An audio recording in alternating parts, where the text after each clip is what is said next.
ایستاده ایم بر بلندای شکوهناک مقاومت. شب با پیکری تکه تکه در مرداب زوال دست و پا می‌زند و آفتاب آزادی از افق اراده یک خلق مهیای طلوع می‌شود.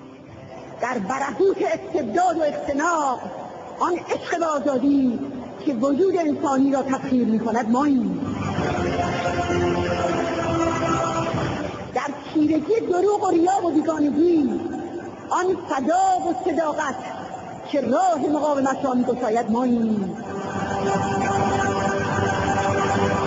و در ظلمات ولایت فقیه آن اراده پیروز که ارتش آزادی از آن می‌جوشد، برمی‌خیزد و سرنگون می‌کند ماییم.